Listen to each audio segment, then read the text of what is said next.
If you lived in New York long enough, you know the city has a unique relationship with the dark.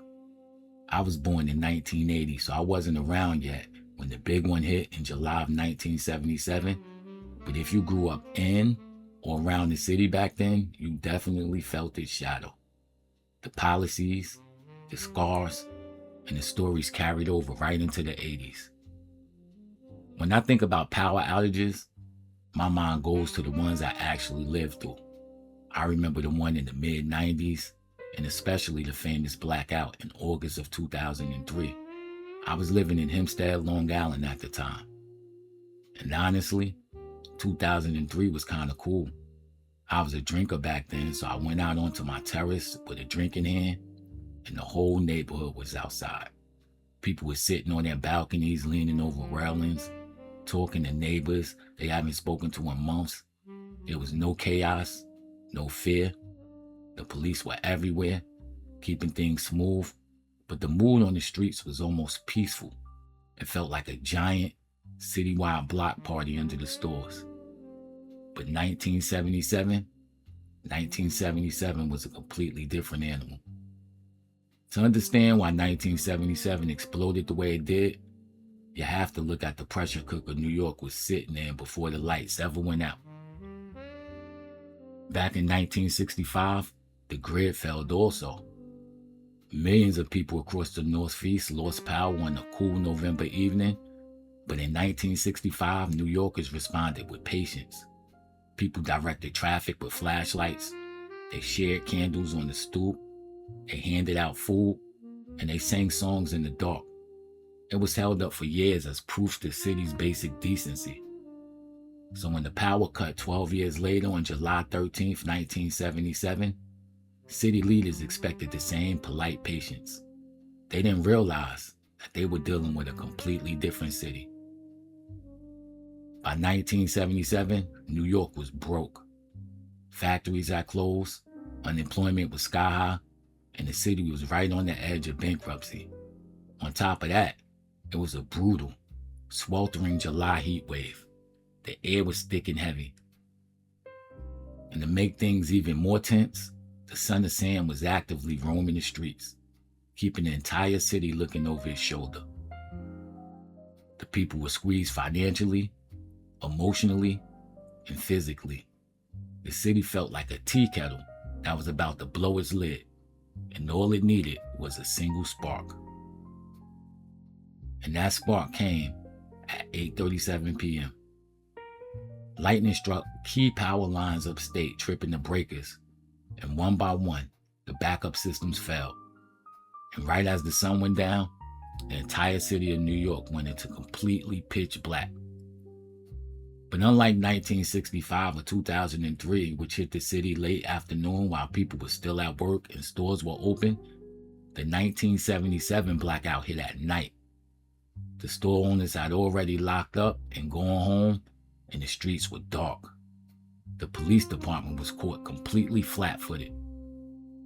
And when the power died, it wasn't a quiet night where people lit candles and waited for the lights to come back on. It was a 25-hour descent into total chaos. Over 500 police officers were injured that night. More than 3,700 people were placed in handcuffs, and this was the largest mass arrest in the entire city of New York history. The jails were so overwhelmed that the city had to throw people in the holding cells in dark court basements, old abandoned precincts, and decrepit detention centers that hadn't been used in over years. To understand the fires, you have to realize New York was already battling an arson epidemic in the late 70s. Landlords in neglected neighborhoods were burning their own buildings to collect insurance money, and the city had to cut funding for firehouses. So when the lights went out, that existing fire took on a life of its own. Over 1,000 individual fires were set across the 5 boroughs in 24 hours. Firefighters were running on pure exhaustion. They were driving engine trucks through pitch black streets with no working traffic lights, dodging debris, and pulling up the blocks after commercial strips completely engulfed in flames. The fire department responded to run over 10 times their normal value of calls. In some neighborhoods like Bushwick in Brooklyn, entire commercial corridors were wiped off the map.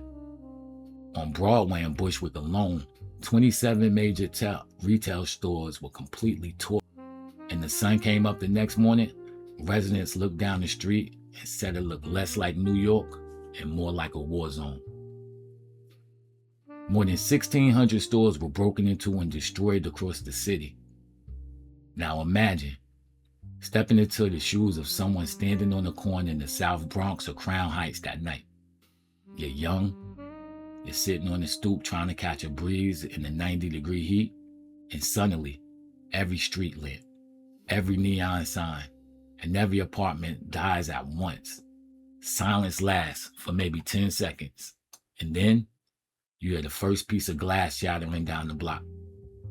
If you were stepping into a looted store that night, you weren't walking onto a clean floor. You were stepping over piles of broken glass, crushed cardboard boxes, and ripped wires. People were squeezing through broken display windows, reaching into the dark display cases, grabbing whatever they could carry. In furniture stores, people were literally dragging heavy sofas, dining tables, and mattresses out into the middle of the street, carrying them 7 blocks home in the dark. The stores that took the heaviest losses weren't the big glamorous department stores in Midtown Manhattan. Fifth Ave was heavily guarded by police. The stores that got hit the hardest were the local neighborhood businesses along the commercial strips in Harlem, Crown Heights, East New York, Jamaica, Queens, and Bushwick. It was the electronic stores, appliance shops, clothing boutiques, and furniture stores that took the brunt of it. Hundreds of those local family businesses never reopened, leaving vacant lots that stayed empty for decades. It was a raw, dangerous, and chaotic. At least 4 people lost their lives during the unrest. But out of all that fire and destruction, something completely unexpected was born. Something that would change world culture forever.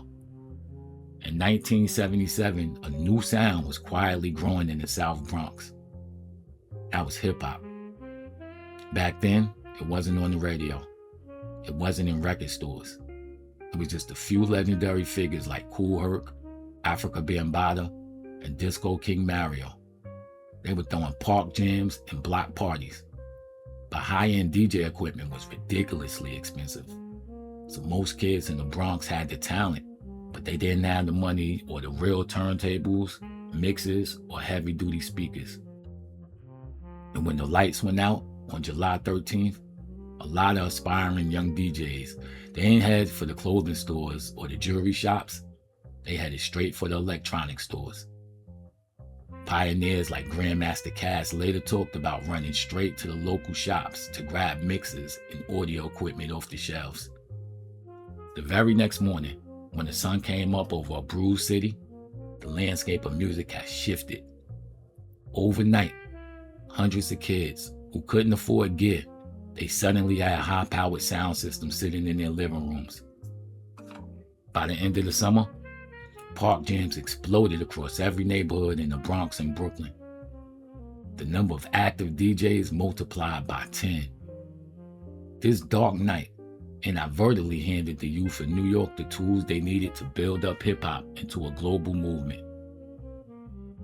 Now, when you compare 1965, 1977, and 2003, it shows us something very simple about human nature. It shows us how people react in crisis. It just isn't about the crisis itself. It's about the circumstances leading up to it. In 1965 and 2003, people felt a sense of community, security, and hope. So they pulled together and they shared what they had. In 1977, people felt abandoned by the system. They were squeezed by poverty, and they were forgotten by the world. So when the lights went out, the frustration of the decade boiled over 12 short hours. And when you look at the 1977 blackout today, it's easy to focus on the fire and the damage, but the real story is what came after. This blackout didn't collapse New York. The city itself picked itself up off the pavement. The neighborhood store owners rebuilt. And the kids in the park hooked up those new turntables and they kept playing their records. The city carried the pressure, absorbed the hit, and we kept moving. And this is the definition of New York grit. It's not that we don't fall down. It's not that no matter how dark it gets, we always find a way to turn the lights back on. So whether it's 1965, 1977, or 2003, the power grid might fail, but the spirit of the people living here really never goes dark. So as you drift off tonight, remember, New York has been through the fire, through the blackout, and through the storm. And every single time,